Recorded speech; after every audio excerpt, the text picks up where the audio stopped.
Hello and welcome to Indus News Live from Lahore. I'm Usman Lone. We begin this hour with our top story, and that's in Syria, where Russian airstrikes killed 9 people in northwestern Idlib province. 10 other people have been wounded in the attack. Rescue officials say the death toll from the attacks on residential areas has risen to 75 over the last month. Earlier, 19 people were killed in a car bomb explosion in Aleppo.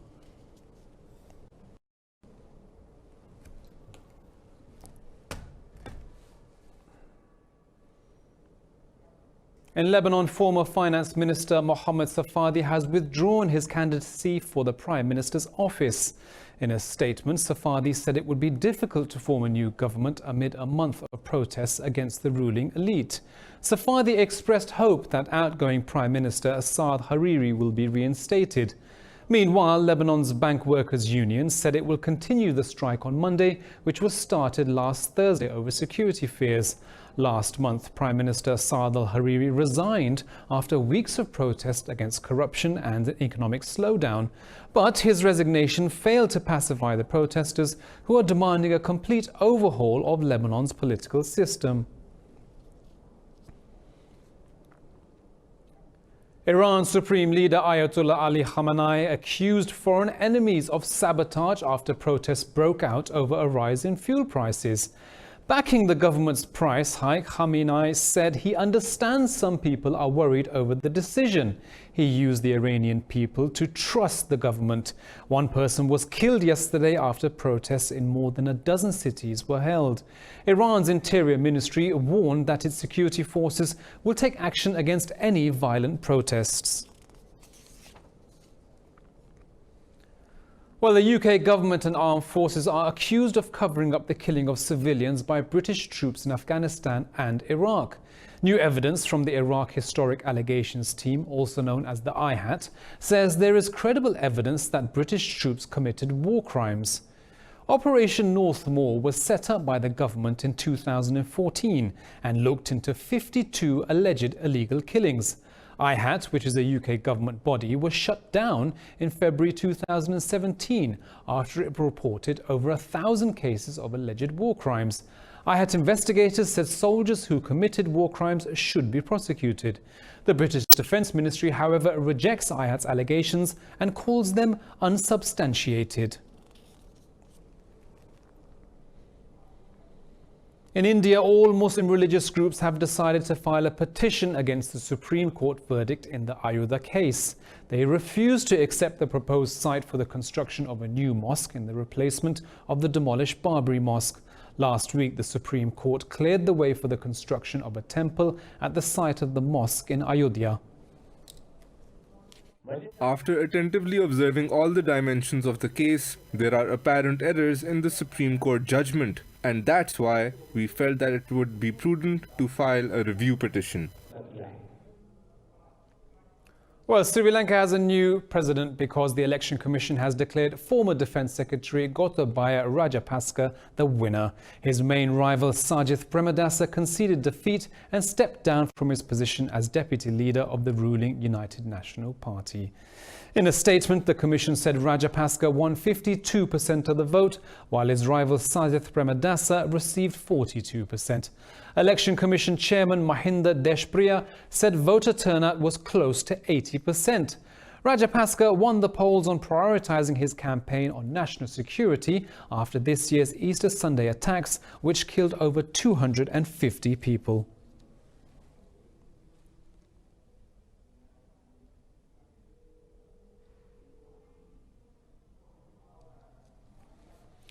The US and South Korea have postponed upcoming military drills together in an effort to start peace talks with North Korea. Kim Jong-un said the military drills were an act of hostility towards North Korea. More in this report. The decision came just 2 days after US, Japanese and South Korean officials met in Seoul to discuss the alliance and inter-Korean peace. During the trilateral meeting with US and South Korea in Bangkok, Tokyo dismissed any positive outcome of negotiations with Pyongyang. Speaking in Bangkok, Pentagon Chief Mark Esper said the step is not a concession but an effort in good faith to enable peace. It is important that we all work together, closely, to achieve our shared goals. This means looking beyond and in overcoming bilateral issues that harm our efforts and play into the hands of Pyongyang and Beijing. North Korea has responded by preconditioning denuclearization talks with the withdrawal of US hostile policy. In the United States, 5 members of a family, including 3 children, have been killed in a mass shooting in Southern California. They said the 4th child is in critical condition and currently undergoing surgery. Investigators say they believe it was the father of the family who carried out the shooting. Police said the shooter committed suicide after going on a killing spree in a neighborhood in downtown San Diego. They responded to an emergency call, but by the time officers arrived on the scene, it was already too late. The United States has imposed sanctions on Cuba's Interior Minister Julio César Bermejo as part of its economic blockade against the country. U.S. Secretary of State Mike Pompeo accused Bermejo of human rights violations in Venezuela. Pompeo said Bermejo was responsible for arresting thousands of Cuban citizens and unlawfully imprisoning political figures. The U.S. Secretary of State called on other countries to join Washington by holding Cuba accountable. Earlier on Friday, the U.S. imposed sanctions to 5 hotels owned by the Cuban military. Washington's pressure on Cuba is because of Havana's support for President Nicolas Maduro in Venezuela.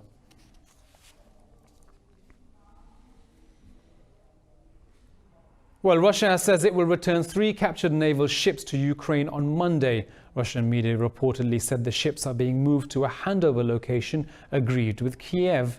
Kiev has been pushing for the return of the ships as a goodwill gesture ahead of a possible 4-way peace summit on eastern Ukraine next month. Last year, Russia seized the Ukrainian vessels and 24 sailors, accusing them of violating its territorial waters. Months later, it freed all the sailors in a major prisoner swap between Kiev and Moscow on the 7th of September.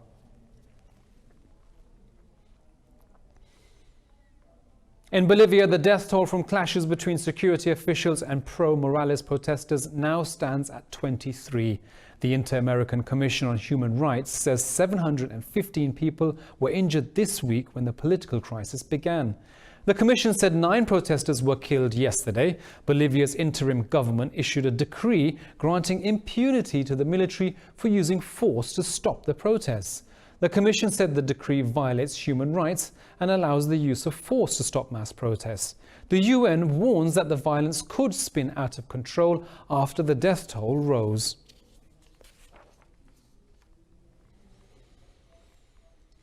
In Britain, Labour Party leader Jeremy Corbyn said his party will not form a coalition government if it fails to secure a majority in Parliament in the 12th December election.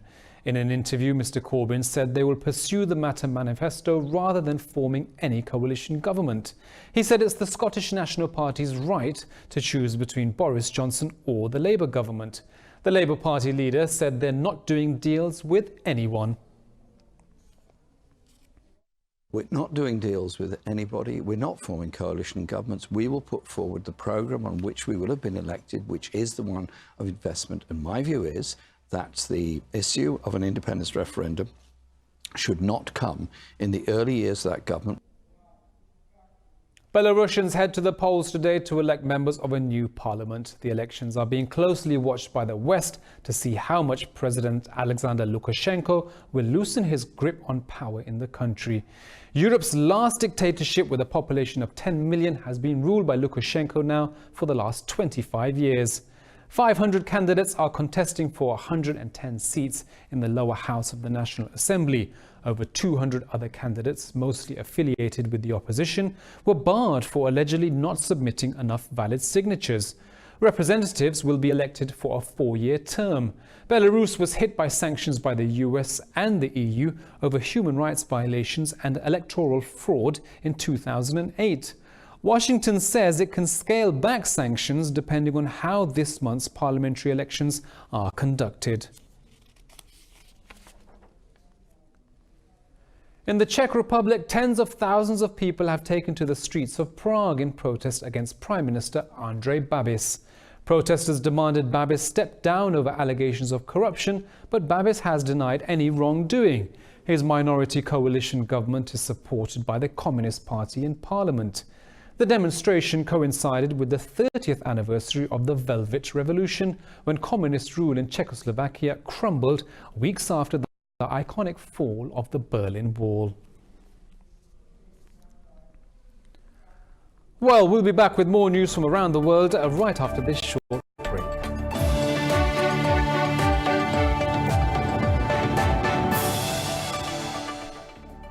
Hello again, it's good to have you back. Now, 7 members of a family have been killed in a gas pipeline explosion in Bangladesh's southern city of Chittagong. Police say 25 others were injured in the incident. Firefighters joined the rescue operation, but the cause of the explosion is still unknown and being investigated. Witnesses say the explosion blew up the pipeline's boundary wall, crushing many under the falling debris. Now, in India, as authorities fail to tackle the smog issue, school children took to the streets in northern Gurugram city to spread awareness about the country's deteriorating air quality, after it was announced that air quality in the capital and cities nearby would remain poor on Monday. More in this report. The burning of leftover crops has covered cities in northern India under a toxic layer of smog.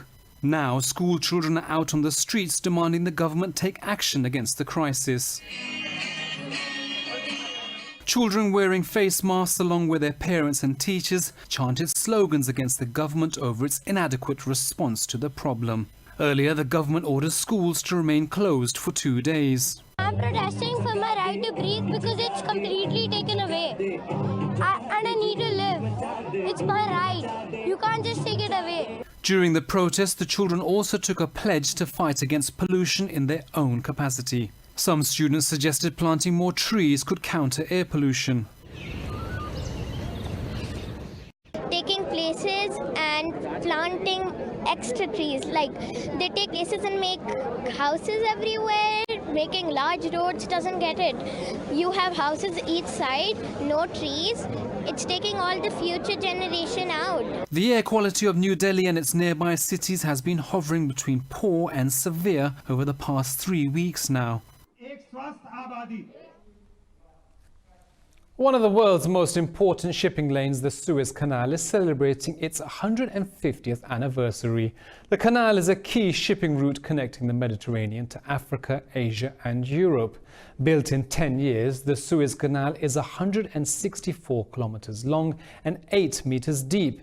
It was inaugurated on November the 19th in the year 1869. The canal stretches from Egypt's Port Said on the Mediterranean to the port of Suez on the Red Sea. And the Suez has since shaped Egypt's history and become a lifeline for the world's economy.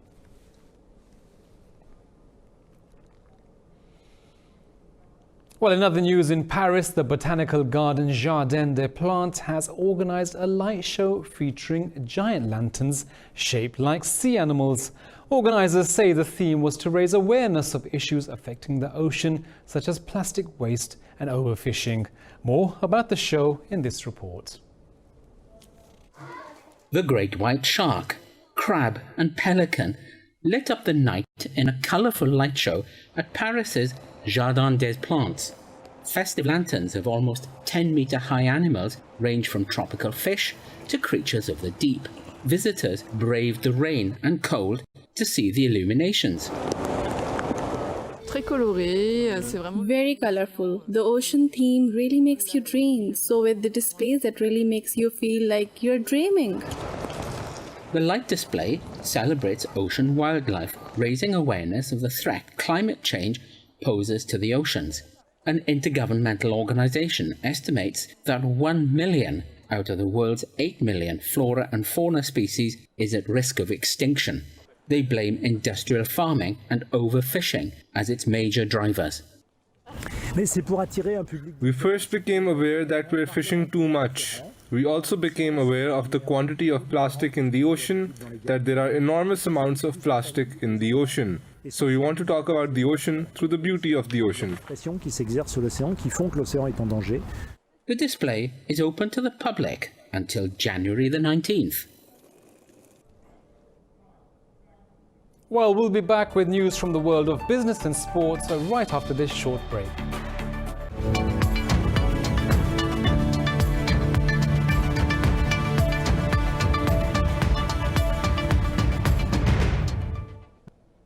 Welcome back. Now in business news, Chinese Vice Premier Liu He, US Treasury Secretary Steve Mnuchin and US Trade Representative Robert Lighthizer held a joint conference call about the ongoing trade war and said the negotiations between the two countries are progressing constructively.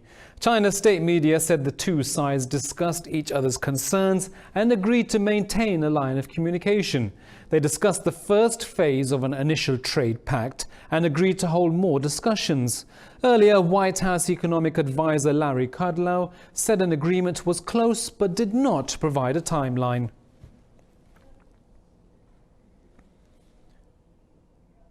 Saudi Arabia's oil company Saudi Aramco has set a price range for its company listing that values the oil giant close to $1.7 trillion. The listing will make it the world's biggest IPO. The IPO listing is key to Saudi Prince Mohammed bin Salman's Vision 2030 plan to diversify Saudi Arabia's economy. Aramco said it plans to sell 1.5% of its shares at an indicative price of $8. This will value the IPO at over $25.5 billion at the top end of the range. Aramco could beat the record-breaking $25 billion raised by Alibaba when it made its stock debut in New York in 2014.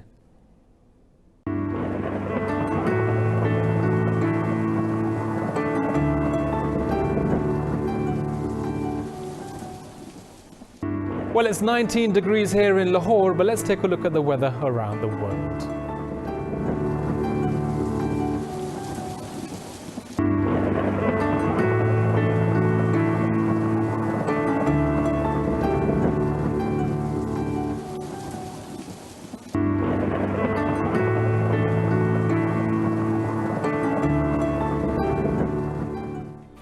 Well, that's all from me and the team here in Lahore, but don't forget, for the latest updates, you can follow us on social media at indus.news. Thank you for watching and bye-bye.